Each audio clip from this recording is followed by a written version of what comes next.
It was supposed to be a simple weekend stay. In the winter of 1996, journalist Laura Bennett checked into the Hawthorne Grand Hotel, an aging Victorian landmark in northern England. The hotel had a glamorous past, once hosting celebrities and royals, but time had reduced it to a decaying shadow of itself. Peeling wallpaper, flickering chandeliers, and whispers of strange happenings filled its halls. Laura was there to investigate reports of a haunting. Guests claimed that room 313 was cursed. Those who stayed there heard cries in the night, saw ghostly figures in the mirrors, and some even vanished without explanation. Hotel staff avoided that floor altogether. Skeptical but curious, Laura insisted on staying in room 313. When she checked in, the old manager gave her a strange look. "If you hear knocking after midnight," he said quietly, "don't open the door." That night, as the clock neared 12, the temperature dropped sharply. The walls groaned, the chandelier swayed, and then 3 distinct knocks echoed from the inside of her closet door. Laura froze. "Hello?" she whispered. No reply. Just another slower knock, as if something wanted to be let out. By morning, she was pale and trembling. She tried to laugh it off, but when she checked her tape recorder, she heard a faint voice whispering behind her interview notes.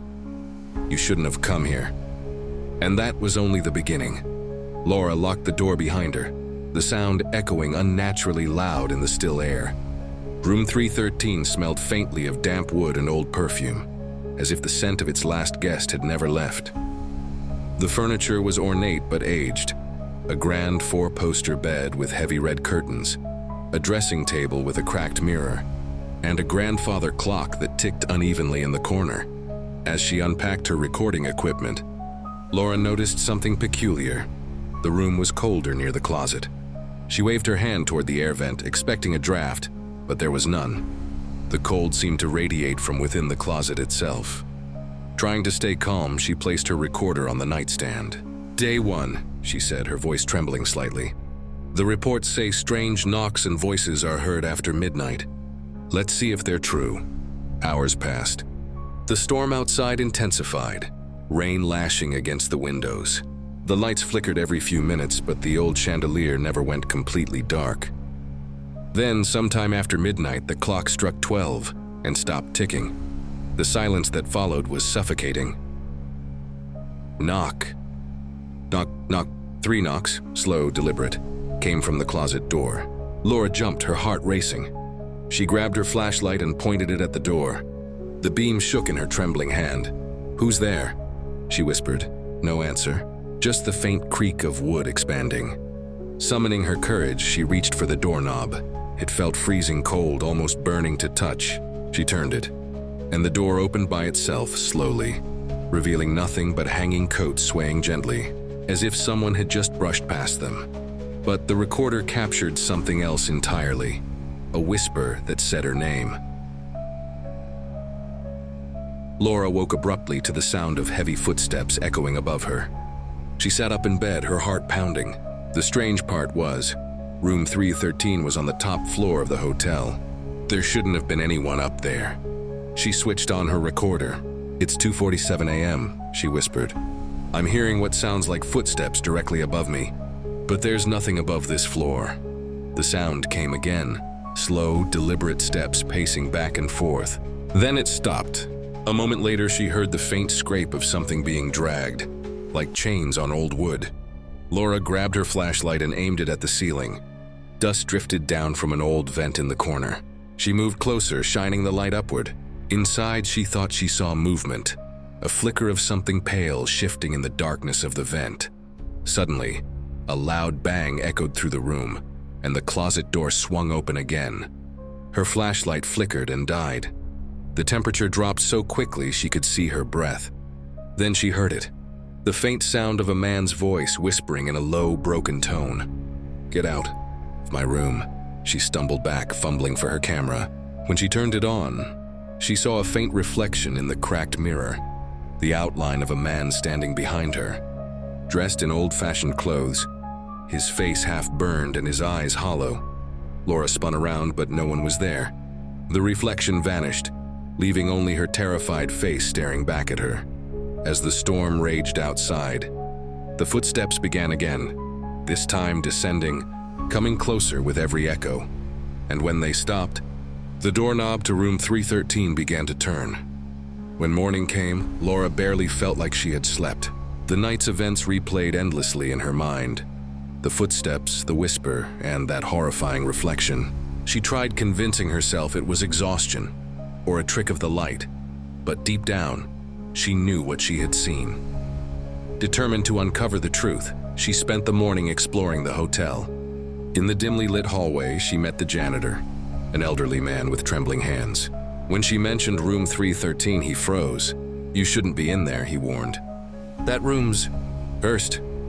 He told her that years ago, a guest named Harold Grayson, a traveling salesman, had burned to death in that very room after setting the place on fire in a fit of rage. His body had been found by the mirror, melted glass fused into the wall, his face unrecognizable. Laura returned to the room, recorder on.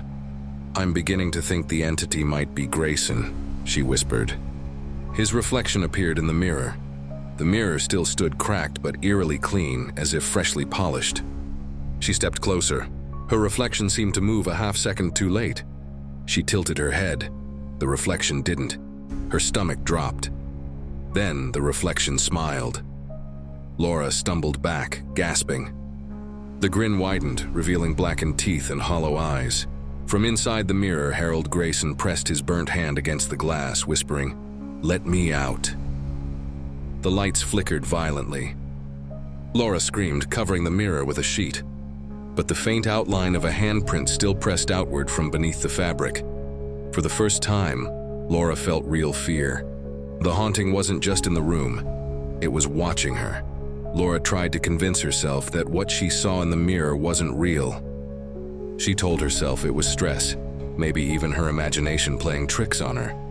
But the handprint beneath the sheet didn't fade. It stayed there, pressed out as if something on the other side was waiting, watching. That evening, she set up her recording equipment in the hallway outside room 313.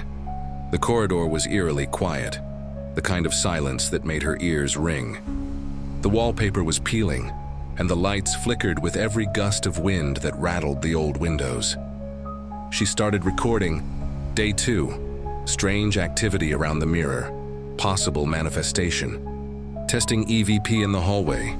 When she played back the recording minutes later, her voice was followed by another sound, a whispering breath, close to the mic. "Don't look behind you." Laura froze. Slowly, she turned around. At the far end of the hallway stood a tall, thin shadow, darker than the darkness itself. Didn't move, didn't breathe. It just was. The air turned icy, her breath fogging before her. Then the shadow began to glide toward her. Not walking, just sliding soundlessly across the floor. Her camera flickered, capturing only brief flashes of movement. In one frame, it was halfway down the corridor. In the next, it was inches behind her.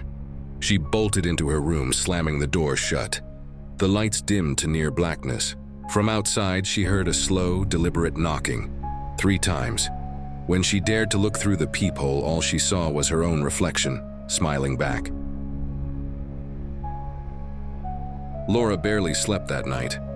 Every time her eyes began to close, a faint scratching sound woke her, like fingernails dragging along plaster. By 3 a.m., the noise grew louder, angrier, echoing from the very walls around her.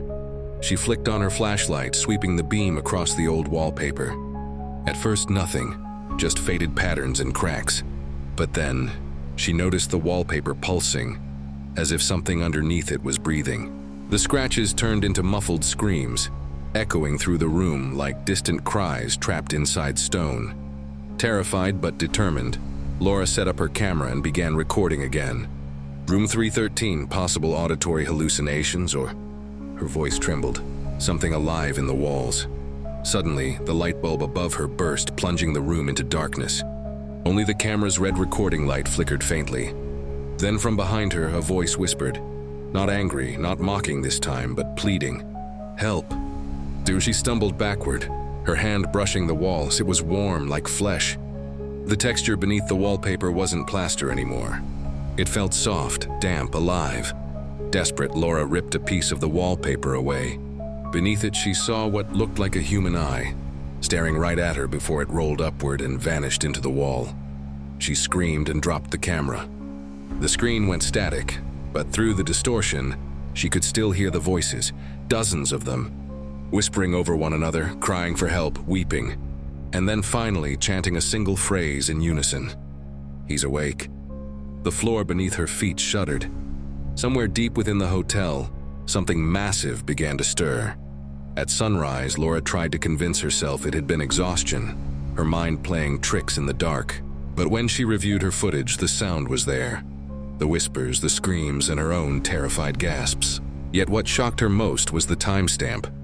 The video had stopped recording at 2:59 a.m. and resumed at 3:17 a.m., though she had never touched the camera. Determined to make sense of it, Laura went downstairs to find the manager. The lobby, once cluttered with dusty furniture, was now strangely empty. The man at the desk, the same one who checked her in, looked confused when she mentioned room 313. "Miss, there's no room 313, he said firmly, showing her the layout of the top floor. "It ends at 312. Laura froze. "That's impossible. I stayed there last night." The manager's expression darkened. He lowered his voice. "That room was sealed decades ago. A fire broke out. Some say it started from inside the walls. 3 people died trapped in that room." Ignoring his protests, Laura rushed upstairs. The corridor felt colder now.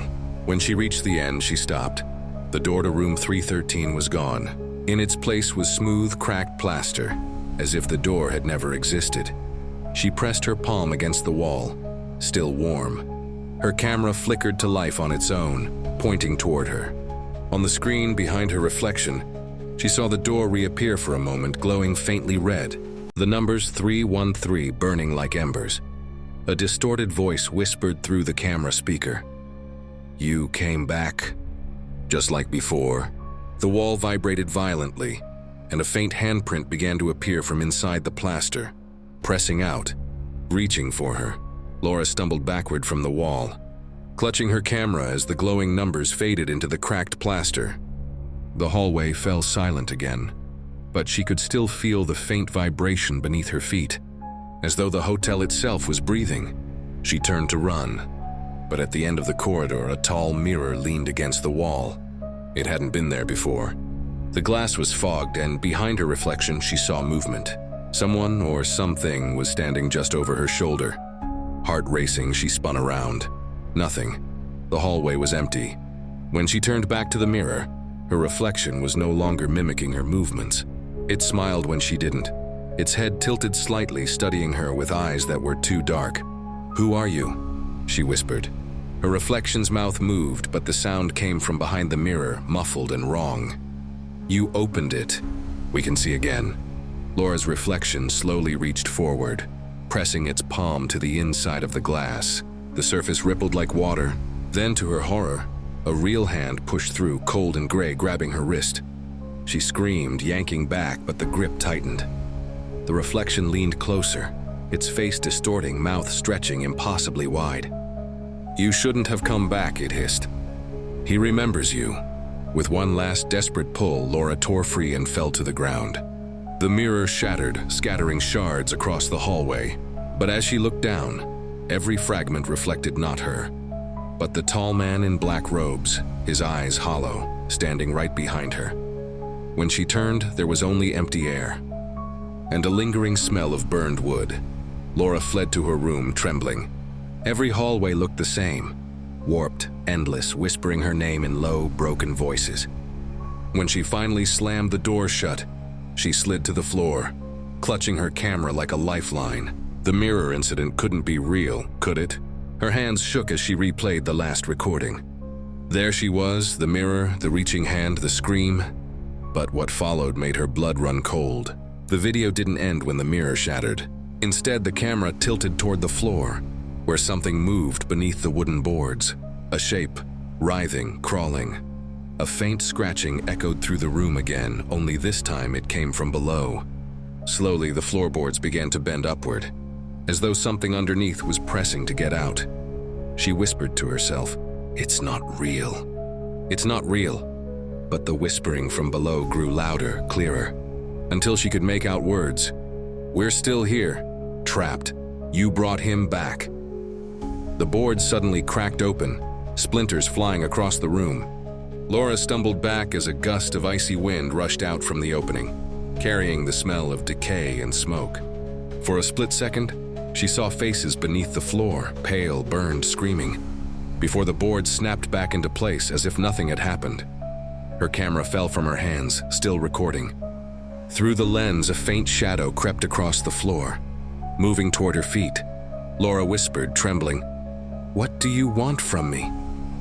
The whisper came again, right next to her ear this time, soft and venomous. "He wants you."